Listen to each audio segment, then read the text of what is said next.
Buenos días a todos, cordial saludo, Dios los bendiga. En el día de hoy les quiero hablar sobre un libro muy interesante del escritor Mario Vargas Llosa. Es un libro que muestra la calidad literaria que posee este Nobel de Literatura, que hace unos par de días, el 7 de octubre de hace 11 años, recibió el Premio Nobel de Literatura. Se encontraba en la ciudad de Princeton, en la Universidad de Princeton, en New York City. El libro que traigo hoy para analizar de una manera detallada, concisa, y nos vamos a especificar en el acervo cultural del Perú y con relación a su personaje. El libro es titulado como la historia de Maita. Bueno, ¿quién fue Maita? Maita fue un guerrillero que tuvo mucha influencia en el Perú en la década de los 50 y 60. Una historia bastante compleja, en donde muestra la realidad que se veía en ese entonces en toda Latinoamérica, donde existía un romanticismo hacia la izquierda, entendiendo desde el punto de vista de que en realidad estábamos en la Guerra Fría con la Unión Soviética, en donde Cuba ejercía un control intelectual, político, cultural hacia las guerrillas marxistas, leninistas y maoístas que se encontraban en todo el continente latinoamericano. Y el territorio peruano no fue ajeno a eso, no fue ajeno a eso, la verdad, porque en ese momento existían muchas guerrillas marxistas, leninistas, trotskistas. En este caso Maita pertenecía al trotskismo. Trotsky como tal es un líder marxista revolucionario que tuvo sus diferencias con Vladimir Lenin. Y si nos ponemos a analizar desde el punto de vista marxista, hay dos corrientes en el marxismo como tal, que son marxista-leninista y marxista-trotskista. Y la verdad es que son diferencias muy grandes. Primero porque hay que entender lo que se vivía en ese entonces, que los marxistas-leninistas no gustaban de los marxistas trotskistas como tal. Y yo creo que lo que hace aquí Mario Vargas Llosa es especificarse un personaje de la vida real, y que en algún momento los escritores latinoamericanos, como el caso de Llosa, de Vargas Llosa, tenían un romanticismo hacia la izquierda. Hay muchos como tal: Ernesto Sábato, Mario Benedetti, el mismo Pablo Neruda y Julio Cortázar también. Todos tenían un romanticismo hacia la Revolución Cubana. Y es ahí donde Llosa, cuando se da cuenta, cuando ingresa al territorio cubano, se da cuenta de la masiva macrovulneración de derechos fundamentales que existían hacia la comunidad LGTBI, es decir, hacia los gays, porque en realidad existían unos campos de concentración. Entonces lo que hace Mario Vargas Llosa en esta historia es quitarse esa espinita del marxismo que tenía, de la realidad que se dio cuenta, y lo transmite en esta historia real de Maita. ¿Quién era Maita? Bueno, Maita era un joven indígena que estaba influenciado por la Iglesia Católica, porque hacía parte de una institución salesiana. Y es ahí que cuando va creciendo, se da cuenta que tiene una inclinación hacia la izquierda, hacia las cordilleras peruanas, hacia los Andes peruanos, y se relaciona con todo tipo de personas que hacía parte de la revolución. En ese momento histórico, el Perú vivía en una dictadura de Odría, el presidente Odría, que la verdad pues existía una, también hay que reconocerlo, porque las dictaduras de derecha o de izquierda siempre serán malas. Todo lo que tenga que ver con dictadura serán malas, y no podría existir la afirmación que existe un mal menor como tal.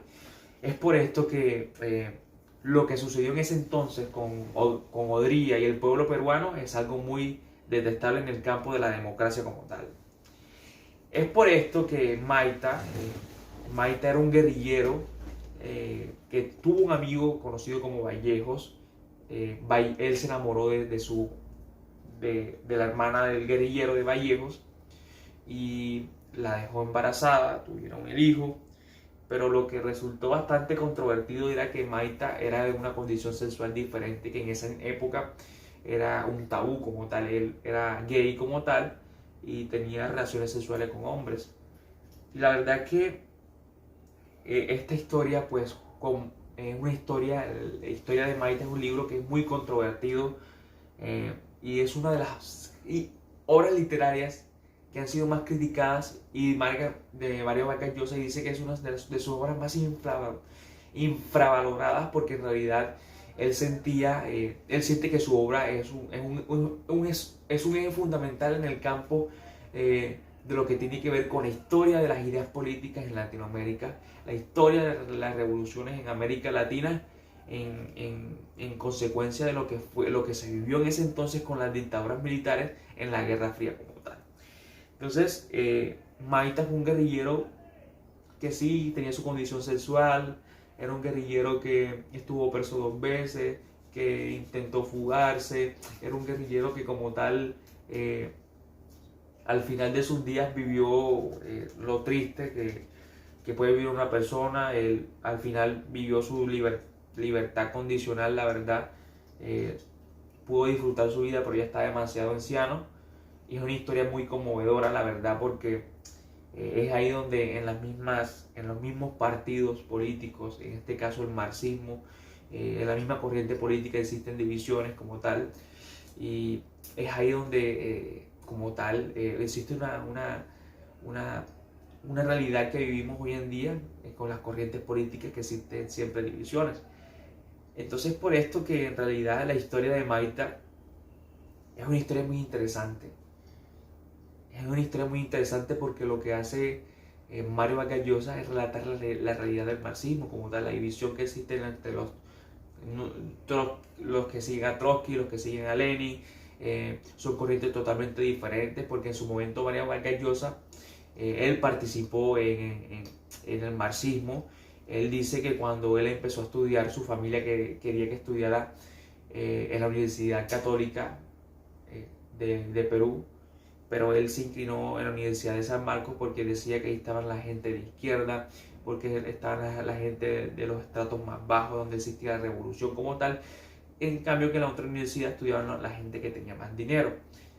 Es una historia muy conmovedora porque él hizo parte del marxismo. Él como tal vivió lo que en realidad que era la izquierda como tal. Se dio cuenta cuando fue a la Cuba, que Cuba no era como lo pintaban, y esos campos de concentración que existía hacia la comunidad LGTBI, y que lamentablemente hoy no se ha reparado en ese proceso de justicia transicional, porque lo que vive Cuba lamentablemente es una macrovulneración de derechos fundamentales. Disculpen que me salga del guión del libro, pero la verdad hay que decirla, esta es una historia muy interesante y que abre el pensamiento como tal, y es lo que vivió el Perú en su momento, la verdad, en la historia de las guerrillas como tal, marxistas, maoístas, leninistas.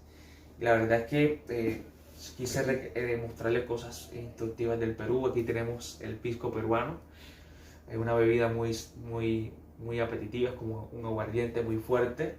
Aquí encontramos también